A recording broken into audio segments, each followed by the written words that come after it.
There is a specific kind of silence that follows the fall of a kingdom. It isn't peaceful, it's heavy. It's the sound of ash settling on snow, the sound of 1,000 broken swords, the sound of a proud man's knees finally hitting the cold jade floor of a conqueror's throne room. But before we step into that throne room, before we watch the sparks fly between a ruthless emperor and a captive general, I need to tell you something.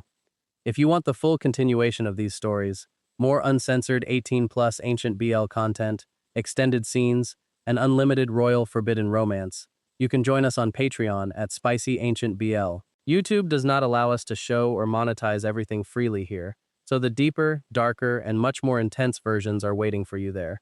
You can find the link in the description and the pinned comment. Come join the family. Now, let's go back to the snow. Let's go back to the empire of Great Yan. Imagine the imperial palace. It is a terrifyingly beautiful place. Black tiles, crimson pillars, rooftops soaring into the gray winter sky. And at the very heart of this vast, sprawling fortress is the dragon throne. Sitting on it is Emperor Jin Kai. He is young, perhaps 25, but his eyes look like they have lived through 100 cold winters. They are dark, sharp, and completely unreadable. People say the emperor has no heart. He poisoned his own corrupt uncles to take the throne. He crushed 3 rebellions before he even turned 20. He is a man made of ice and iron, dressed in heavy black silk embroidered with gold dragons. And right now he is looking down at the man kneeling in chains at the bottom of the throne room steps. Luo Ren. Luo Ren is 24. Until 3 days ago, he was the crown prince of the neighboring state of Liang, and its most fearsome general. But Liang has fallen. Its banners are burned, and now, Luo Ren is a prisoner of war. He is bruised. His silver armor has been stripped away, replaced by thin, coarse white prisoner robes that do nothing to stop the biting winter-cold draft in the Great Hall. His wrists are bound in heavy iron shackles. His dark hair hangs loose, slightly tangled, shadowing his face. But when Luo Ren raises his head to look at the emperor, there is no fear. There is only a burning, defiant fire, a quiet, terrifying pride. The rebel prince of Liang, a court minister, sneers from the sidelines. "Your Majesty, we must execute him at once. Mount his head on the city gates to show the world what happens to those who defy Great Yan." Luo Ren doesn't flinch. He just keeps his eyes locked on Jin Kai. He expects to die. He wants to die with his pride intact. He tilts his chin up just a fraction, a silent challenge. Do it. Finish it. But on the throne, Emperor Jin Kai leans forward, resting his chin on his knuckles. A heavy silence falls over the vast hall. The ministers hold their breath. Jin Kai's eyes trace the line of Luo Ren's jaw, the stubborn set of his shoulders, the blood dried on his pale neck. There is a strange flicker in the emperor's dark eyes. Something like curiosity, something like hunger. Execute him? Jin Kai's voice is soft, but it echoes off the high ceilings like thunder. Why would I destroy such a beautiful, unbroken thing? Luo Ren's breath catches. Jin Kai stands up. Slowly, he descends the jade steps. Step by step, the gold dragons on his robes seem to shift in the dim light. The ministers part like water. Jin Kai stops right in front of Luo Ren. Up close, the emperor is impossibly tall. The scent of him, sandalwood, cold ink, and sharp winter air, washes over Luo Ren. Jin Kai reaches down. His large, cold, calloused hand grips Luo Ren's chin, forcing his head up further. Their faces are mere inches apart. "You are a prince no longer," Jin Kai whispers, his voice so low that only Luo Ren can hear. "You are a general without an army, and you are not going to die today, Luo Ren. Death is too easy for you." Luo Ren glares at him, his chest heaving. "Then what do you want from me, Emperor? Torture? Go ahead." A slow, dangerous smile curves Jin Kai's lips. It's a smile that makes Luo Ren's heart slam against his ribs. "I want your submission," Jin Kai says softly. "You will not rot in a dungeon. You will stay in my palace. You will pour my tea. You will grind my ink. You will stand by my side, dress me, and serve me. Let the world see the great general of Liang reduced to my personal attendant." Luo Ren's eyes widen in shock, then flash with absolute fury. "I would rather die!" he spits out, jerking his chin out of the emperor's grip. "You don't get to choose," Jin Kai replies, his tone instantly turning to ice. He turns his back, his heavy silk robes sweeping against Luo Ren's chained hands.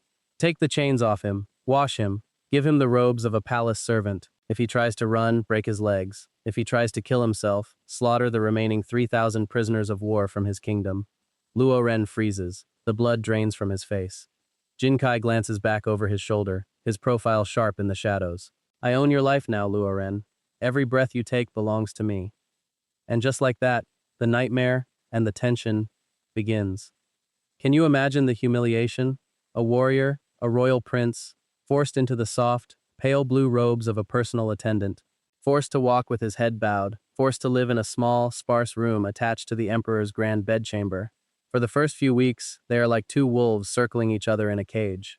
Every morning, Luo Ren has to wake up before dawn. He brings the warm water. He prepares the imperial robes. He refuses to speak. His jaw is always clenched tight, his movements stiff and angry. But Jin Kai makes it impossible to survive peacefully. The emperor doesn't just let Luo Ren stand in the corner. He demands closeness. He demands proximity. One early morning, it is still dark outside, the palace quiet, except for the wind howling through the courtyards. The only light in the emperor's chamber comes from a few flickering candles. Luo Ren approaches with the heavy outer robe. He is supposed to wrap it around the emperor's shoulders and tie the intricate silk sash at his waist. Jin Kai stands there, wearing only his thin inner robes. His chest is broad, his shoulders relaxed. He watches Luo Ren approach through the bronze mirror. Luo Ren steps close, too close. He has to reach around the emperor's waist to grab the ends of the sash. As he does, his chest brushes against Jin Kai's back. Luo Ren instantly stiffens, trying to pull away, but he needs to tie the knot. His hands are trembling slightly, not from fear, but from the sheer suppressed rage and the confusing, overwhelming heat radiating from the emperor's body. Your hands are shaking, General, Jin Kai murmurs. His voice is a low rumble that vibrates right into Luo Ren's chest. I am merely clumsy with servant's work, Your Majesty, Luo Ren bites back, his voice dripping with venom. Suddenly, Jin Kai turns around. He moves so fast, Luo Ren doesn't have time to step back. Now they are face to face. Jin Kai is taller, forcing Luo Ren to look up slightly. Jin Kai reaches down and grabs Luo Ren's wrists. His grip is firm, inescapable, his thumb pressing right against Luo Ren's racing pulse. You have killed hundreds of men with these hands, Jin Kai says softly, his eyes dropping to Luo Ren's long, scarred fingers, then slowly traveling up his arms, his neck, to rest on his lips. And yet you can barely tie a piece of silk without trembling. Are you angry, Luo Ren, or are you just nervous? I am repulsed, Luo Ren whispers, though his breath comes out a little too shallow, a little too uneven. Jin Kai laughs, a low, dark, breathless sound. He steps even closer, crowding Luo Ren against the edge of the mahogany table. The scent of sandalwood is intoxicating. Good, Jin Kai whispers, leaning down until his lips are a fraction of an inch from Luo Ren's ear. Stay repulsed, because if you ever stop hating me, you might realize how deeply you are trapped. Jin Kai lets go, brushing past him and walking out of the room, leaving Luo Ren standing there in the candlelight, his heart pounding so hard it physically hurts. Days turn into weeks. The deep winter snow blankets the palace in white. And as the days pass, Luo Ren begins to notice things he wasn't supposed to see. He notices that Emperor Jin Kai hardly ever sleeps. He notices the dark circles under the emperor's eyes when he reads military reports late into the night. He notices that the court ministers, the older men in their rich purple robes, smile at the emperor with their teeth, but their eyes are full of poison. They constantly push Jin Kai to execute people, to raise taxes, to wage more wars. And Jin Kai fights them. Every single day, in the imperial study, Luo Ren stands quietly in the corner, grinding ink on the inkstone, and watches Jin Kai outmaneuver these corrupt, greedy old men. He watches the ruthless emperor reject a tax increase on the poor farmers in the south. He watches Jin Kai quietly send money to orphanages from his private treasury. Luo Ren realizes, with a slow, sinking feeling in his chest, Emperor Jin Kai is completely, entirely alone. There is no one in this massive palace he can trust. Every cup of tea he drinks could be poisoned. Every smile hides a dagger. Jin Kai is a man trapped on a frozen mountain peak, surrounded by wolves. And strangely, the only person Jin Kai doesn't wear a mask around is Luo Ren. One late night, it is raining heavily. The freezing rain beats against the paper windows of the imperial study.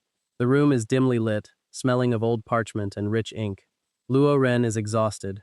He has been standing for 6 hours, grinding ink, sorting scrolls. He sways slightly on his feet, his eyelids drooping. Jin Kai, sitting at the massive desk, doesn't look up from his scroll. Sit down, Jin Kai orders quietly. Luo Ren blinks, waking up a little. Attendants do not sit in the presence of the emperor. Jin Kai finally looks up, his dark eyes catching the candlelight. There is no one here but us, Luo Ren. I said sit, before you fall and break your stubborn neck. Luo Ren hesitates, then slowly sinks down onto a soft cushion across the low table from Jin Kai. He looks at the emperor. Jin Kai looks exhausted too.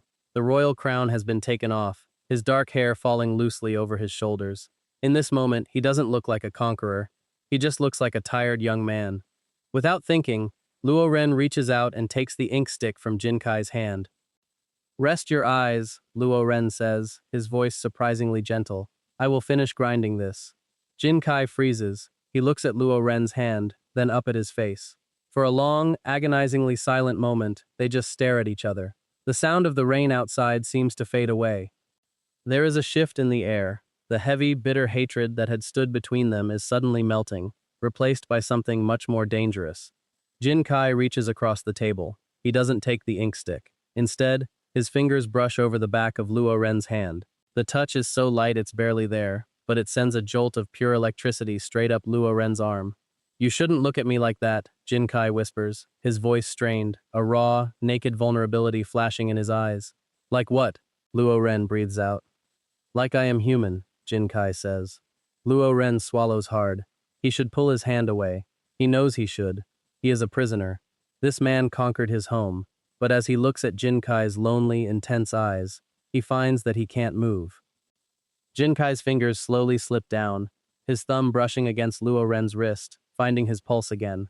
It is beating fast, so fast. Your heart is racing, General, Jin Kai murmurs, leaning slightly across the table. So is yours, Your Majesty, Luo Ren whispers back, unable to break eye contact. The distance between them closes, just an inch, then another. The air is so thick you could cut it with a blade. Jin Kai's gaze drops to Luo Ren's lips. Luo Ren's breath hitches. Bang! The doors to the study fly open. Both men violently pull back as a frantic eunuch falls to his knees in the doorway. Why, Your Majesty? Forgive me. Minister Zhao requests an urgent audience. Jin Kai closes his eyes. When he opens them, the cold, ruthless emperor is back. The mask has slipped flawlessly into place. But as he stands up to leave, his hand brushes against Luo Ren's shoulder, a silent, lingering touch that speaks 1,000 words. And if you are enjoying this forbidden royal tension, this slow burn dance between a captive and a king, remember, the extended and completely uncensored 18+ continuation is available on Patreon at SpicyAncientBL. If you want to see exactly what happens behind those closed palace doors when the ministers aren't there to interrupt, the link is in the description and pinned comment. Join us there. Now the tension between them is no longer just hatred. It is something desperate. It is an ache. But they can never speak of it. Luo Ren is a captive enemy. Jin Kai is the emperor.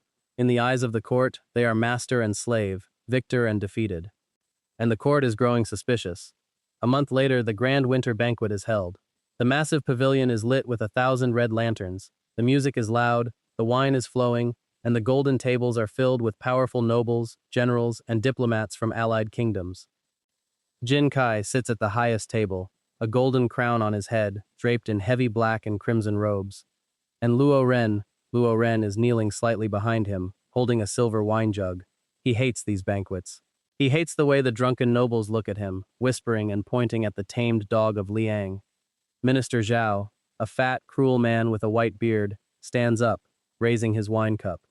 Your Majesty, Zhao booms, his face red with wine. We celebrate your glorious reign, and to secure the future of Great Yan, I bring a proposal.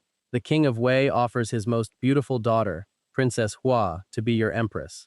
A murmur of approval sweeps through the hall. Luo Ren freezes. His fingers tighten around the handle of the silver wine jug. The metal bites into his skin. Empress. Of course. Jin Kai is the emperor. He must marry. He must have an heir. He must take a woman to his bed. A sudden, violent wave of nausea and dark, bitter jealousy twists inside Luo Ren's stomach. It is so strong it shocks him. He looks down at the floor, his jaw clamped so tight his teeth ache. Jin Kai sits perfectly still. He slowly turns his head, glancing over his shoulder. He looks right at Luo Ren. He sees Luo Ren's white knuckles. He sees the shadow in Luo Ren's eyes. Jin Kai turns back to the crowd. He rests his hand casually on his knee, tapping a finger. Minister Zhao, Jin Kai says, his voice cutting through the noise of the banquet like a blade. I am not interested in the Princess of Wei. The hall falls dead silent. Minister Zhao blinks, taken aback. But Your Majesty, the alliance. I said, Jin Kai interrupts, his voice dropping to a terrifyingly soft register. I am not interested. The throne of Great Yan does not need to be secured in a stranger's bed. Sit down, Minister. Zhao sits down, swallowing hard. The tension in the room is suffocating. The banquet ends early. Later that night, the palace corridors are dark and quiet. Luo Ren is walking quickly toward his quarters, his mind a chaotic mess of jealousy, confusion, and anger. He just wants to lock his door and disappear. But suddenly, a hand grabs his arm and yanks him backward into a dark, unlit alcove behind a stone pillar. Before Luo Ren can shout, he is pinned against the cold stone wall. A warm, heavy body presses against him. A hand covers his mouth. It's Jin Kai. The Emperor is breathing heavily, the smell of wine and sandalwood clinging to him. The moonlight filtering through the carved wooden screens casts shadows over his sharp face. Jin Kai slowly removes his hand from Luo Ren's mouth, but he doesn't step back. He stays close, his forearms resting against the wall on either side of Luo Ren's head, trapping him completely. You were angry tonight, Jin Kai whispers, his eyes searching Luo Ren's face in the dark. I don't know what you are talking about, Luo Ren says, turning his face away, refusing to look at him. Jin Kai's hand comes up, his fingers gently but firmly grabbing Luo Ren's chin, forcing him to look back. Don't lie to me, Jin Kai murmurs, stepping even closer, until their chests are touching. When Zhao mentioned the princess, your grip on that jug was so tight I thought you were going to break it. Why, Luo Ren? I am your servant. Your political affairs do not concern me, Luo Ren says, trying to sound cold, but his voice betrays him. It trembles. You are a terrible liar, Jin Kai breathes. His gaze drops to Luo Ren's lips. Did the thought of me with someone else bother you, General? Stop it, Luo Ren whispers, his heart hammering against his ribs like a trapped bird. Tell me it didn't bother you, Jin Kai challenges, his voice dark, teasing, desperate. He tilts his head, his nose brushing against Luo Ren's jawline. Tell me to take a wife. Tell me to spend my nights in another pavilion. Say the words, Luo Ren, and I will let you go. Luo Ren opens his mouth to say it. He tries, but the words choke in his throat. The thought of Jin Kai touching someone else, smiling at someone else in the dark, it feels like a knife turning in his gut. He lets out a shaky breath, his eyes fluttering shut. I can't. Jin Kai makes a sound deep in his chest, a sound of triumph and pure relief. He presses his forehead against Luo Ren's, his breathing ragged. Good, Jin Kai whispers against his lips, because I couldn't do it either. I look at them, and all I see is empty space. I look at you, and I see the only thing in this cursed palace that is real. Luo Ren's hands, which had been clenched at his sides, slowly, hesitantly come up. His fingers brush against the heavy silk of Jin Kai's robes, then slide up to grip his waist. It is a surrender. They don't kiss, not yet, but they stand there in the dark alcove, holding each other, the silence between them heavier and louder than any confession. For the first time, Luo Ren feels the terrifying truth. He is in love with the man who ruined his life, and the Emperor of Great Yan is completely at his mercy. But in the palace, happiness is a dangerous thing. Secrets cannot be kept forever. A few days later, the Emperor leads the annual winter hunt. It is a massive procession out into the snowy mountains surrounding the capital. Luo Ren rides a horse slightly behind Jin Kai's black stallion. The forest is beautiful, coated in thick white snow, the pine trees heavy with ice. But as they enter a narrow valley, away from the main guard, the air changes, the birds stop singing, the silence is suddenly unnatural. Luo Ren's instincts, the instincts of a general who has survived 100 battles, scream at him. He looks up at the ridge. A flash of metal. Ambush! Luo Ren roars, kicking his horse forward. Before the royal guards can react, a volley of black arrows rains down from the cliffs. Assassins, dressed in white camouflage, leap from the snowy trees. It is chaos. Horses scream, rearing up, guards fall, arrows piercing their armor. Luo Ren doesn't have a sword. He is a servant. He is unarmed. He sees 3 assassins charging straight for Jin Kai, whose horse has been struck, throwing the Emperor into the deep snow. Jin Kai draws his sword, fighting fiercely, cutting down 2 of them, but a 3rd assassin circles behind him, drawing a poisoned dagger. Luo Ren doesn't think. He doesn't hesitate. He leaps off his horse, sprinting through the deep snow. Kai! Luo Ren yells, using the Emperor's real name for the very first time. He throws himself in front of Jin Kai just as the assassin strikes.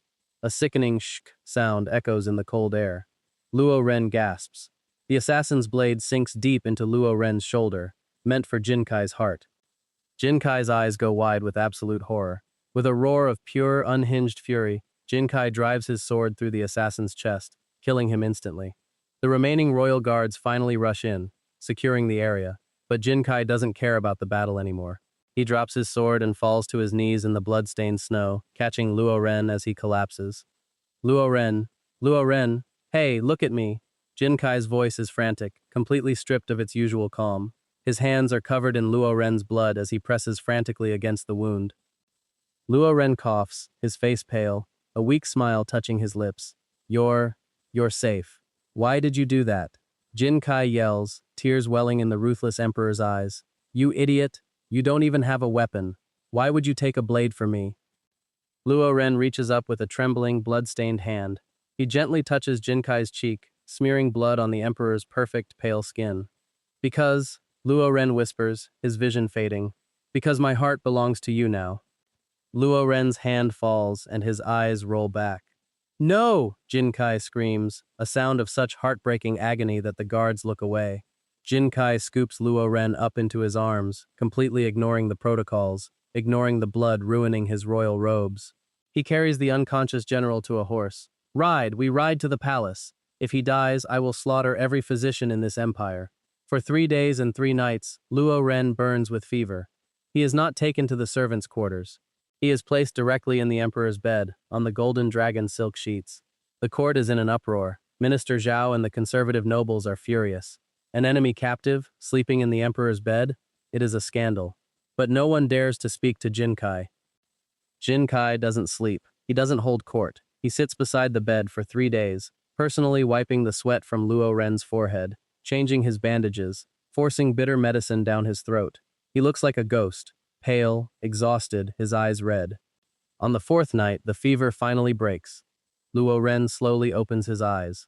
The room is dimly lit by a single candle. He feels weak, heavy, his shoulder throbbing with a dull pain. He turns his head. Jin Kai is asleep, sitting on the floor beside the bed, his head resting on his arms on the edge of the mattress. One of his hands is tightly holding onto Luo Ren's hand. Luo Ren stares at him, the arrogant, untouchable emperor of Yan, sleeping on the floor like a desperate man. Luo Ren gently squeezes his hand. Jin Kai wakes up instantly. He jerks his head up, his eyes wild, searching for danger. When he sees Luo Ren looking at him, awake and clear-eyed, Jin Kai lets out a sound that is half a laugh and half a sob. He stands up and leans over the bed, carefully avoiding Luo Ren's injured shoulder, and presses his face into the crook of Luo Ren's neck. He is trembling. The emperor is actually trembling. You stupid, stubborn fool, Jin Kai whispers into his skin, his breath hot against Luo Ren's neck. If you had died, I would have burned this entire empire to the ground. Luo Ren brings his uninjured arm up, slowly wrapping it around Jin Kai's back, pulling him closer. He buries his face in Jin Kai's dark hair, smelling that familiar sandalwood and cold air. I'm here, Luo Ren whispers softly. I'm not going anywhere. Jin Kai lifts his head. His eyes are dark, intense, burning with an emotion so deep it is terrifying. He looks at Luo Ren's lips, then up to his eyes, asking a silent question. Luo Ren nods, just a fraction. Jin Kai leans down and captures Luo Ren's lips in a kiss. It isn't a gentle, chaste kiss. It is desperate, messy, filled with all the terror of the past 3 days, all the suppressed longing of the past months. Jin Kai's hand tangles in Luo Ren's hair, holding him as if he is afraid Luo Ren will disappear into smoke. Luo Ren kisses back with everything he has, parting his lips, letting the emperor taste his surrender. The pain in his shoulder fades away, replaced by the overwhelming heat of Jin Kai's mouth, the frantic beating of their hearts pressed against each other. It is a kiss that changes everything. There is no more captive and conqueror. There are only 2 men, hopelessly, desperately bound to one another. But the real world does not disappear just because they close the bedroom doors. The next morning, while Luo Ren is resting, Jin Kai puts on his heavy royal robes, places the golden crown on his head, and walks to the great hall. The ministers are waiting. They are furious. Your Majesty! Minister Zhao steps forward, flanked by 20 other powerful nobles. This madness must stop. The captive Luo Ren orchestrated that assassination attempt. It was a setup to gain your trust. He must be executed immediately, and you must marry Princess Hua to stabilize the court. Jin Kai sits on the dragon throne. He looks down at them. His face is no longer exhausted. It is a mask of pure, terrifying ice. Orchestrated? Jin Kai says softly. He took a poisoned blade to the chest for me. Are you calling him a mastermind? Or are you calling my guards incompetent, Minister Zhao? Zhao flusters. He is an enemy of the state, the people are talking, the army is restless. If you do not execute him, we cannot guarantee the loyalty of the generals in the north. It is a threat, a thinly veiled threat of rebellion. Jin Kai stares at Zhao. He thinks of Luo Ren, lying in his bed, the man who gave up his pride, his kingdom, and almost his life.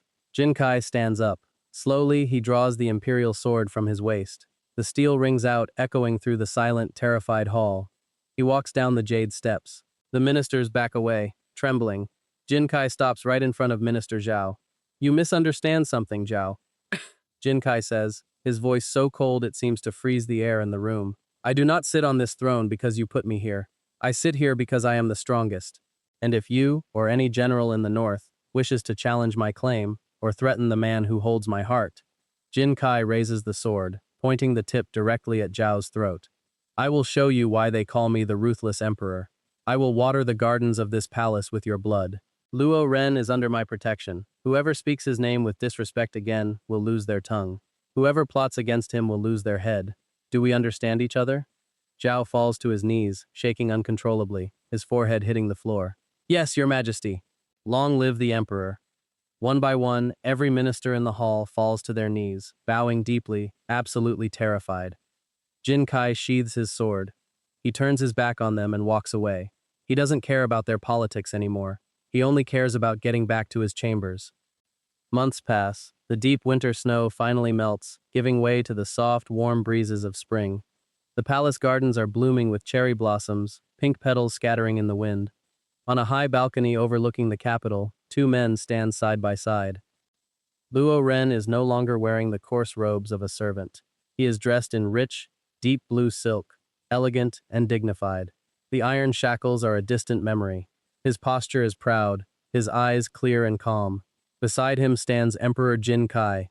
There are no guards on the balcony. They are completely alone. Jin Kai reaches out and without hesitation intertwines his fingers with Luo Ren's. Luo Ren smiles softly, squeezing Jin Kai's hand, leaning his shoulder slightly against the emperor's. They still whisper about us, you know, Luo Ren murmurs, looking out at the sunset. Let them whisper, Jin Kai replies, raising Luo Ren's hand to press a soft kiss against his knuckles. I conquered the world so I could have you. What do I care about whispers? Luo Ren chuckles, a deep, warm sound. He turns his head, looking into Jin Kai's dark eyes that are no longer cold, no longer lonely, but filled with absolute devotion. You didn't conquer me, Luo Ren whispers, stepping closer, reaching up to gently cup Jin Kai's cheek. I surrendered. Jin Kai smiles, a genuine, beautiful smile that only one person in the world is allowed to see. He leans in, capturing Luo Ren's lips in a slow, sweet, lingering kiss beneath the falling cherry blossoms. The kingdom of Yan is finally at peace, and the captive general has become the true master of the emperor's heart. And that is where we leave them, standing in the spring breeze. But trust me, the story doesn't stop at a sweet kiss on a balcony. If you want the next part, the completely uncensored continuation, and more unlimited 18+ ancient royal BL stories, come join the family at SpicyAncientBL on Patreon. If you want to know exactly how the Emperor rewards his general behind closed doors, you know where to go. The link is waiting for you in the description and pinned comment. Thank you for listening, and I will see you in the next story.